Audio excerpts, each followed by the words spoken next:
Hello नमस्ते, मी गंगा. माझ्या चॅनलमध्ये तुमचं खूप मनापासून स्वागत करते.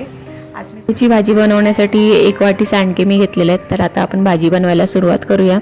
तर त्याच्यासाठी अगोदर आपण हे सांडगे जर असे आपल्याला तेलामध्ये परतवून घ्यायचे. तर 1 चमचा मी तेल घातलेलं आहे. त्याच्यामध्ये आपल्याला हे छान असे परतवून घ्यायचे आहेत. जर असं त्याचा कलर चेंज होईपर्यंत आपल्याला परतवून घ्यायचे आहे ते, म्हणजे याची भाजी खूप छान अशी टेस्टी लागते.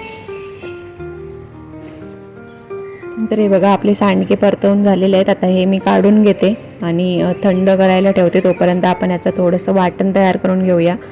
तर इथे मी 2 चमचे होतील एवढे सुके खोबऱ्याचे काप घेतलेले आहेत. 5 ते 6 लसूण पाकळ्या घेतल्या आहेत आणि थोडासा आल्याचा तुकडा घेतलेला आहे. ते आपण सुकंच मिक्सरमध्ये फिरवून घ्यायचं आहे. आणि ते कढईमध्ये परत 2 चमचे मी तेल घातलेलं आहे. तर त्याच्यामध्ये आता आपण मोहरी घातलेली आहे आणि मोहरी छान अशी तडतडून घ्यायची आहे. मोहरी तडतडली की त्याच्यामध्ये आपल्याला जिरं घालायचं आहे. आणि आता इथे आपण थोडासा हिंग घालूया आणि एक मोठा कांदा बारीक कट करून घेतलेला आहे, तो आपल्याला घालून छान असा मऊ होईपर्यंत परतवून घ्यायचा आहे.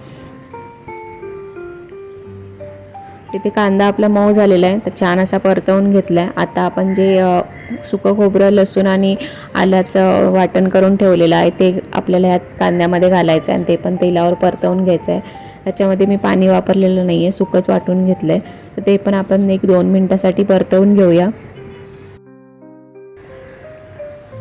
आता आपल्याला याच्यामध्ये सांडगे घालायचे आहेत, जे आपण तेलावर परतवून घेतलेले आहेत. तर त्याच्या अगोदर मी याच्यामध्ये मसाले थोडेसे ॲड करून घेते. तर इथे थोडीशी हळद घातलेली आहे. आता आपण लाल मिरची पावडर घालून घेऊया आणि हे मसाले आपल्याला जर असे परतवून घ्यायचे आहेत.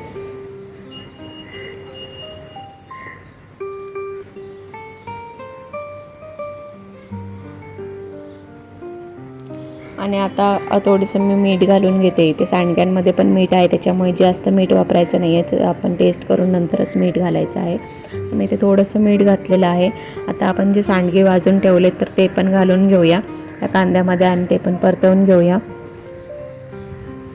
ह्याच्यामधले थोडेसे सांडगे मी ठेवणार आहे आणि ते आपण खलबत्त्यामध्ये किंवा मिक्सरमध्ये बारीक फिरवून नंतर आपल्याला ते ह्याच्यामध्ये भाजीमध्ये घालायचे. त्याच्यामुळे भाजीला दाटसरपणा येतो आणि खूप छान लागते भाजी. किंवा तुम्हाला जर हे सांडगे जर बारीक करून घालायचे नसतील तर शेंगदाण्याचं कूट पण घालू शकता. मी ते सांडगे आणि कांदा व्यवस्थित मिक्स करून घेतलेला आहे. आता आपण ह्याच्यामध्ये पाणी घालायचं आहे. तर इथे गरम पाणी मी थोडंसं कोमट पाणी करून घेतलेलं आहे आणि ते पाणी घातलं आहे. 1 ग्लासभर पाणी घातलेलं आहे. अजून पाणी याच्यामध्ये लागेल मला, तर मी थोडंसं हे अगोदर शिजवून घेते, चांगली उकळी काढून घेते आणि नंतर मग आपल्याला वाटलं तर आपण पाणी घालून घेऊ शकतो.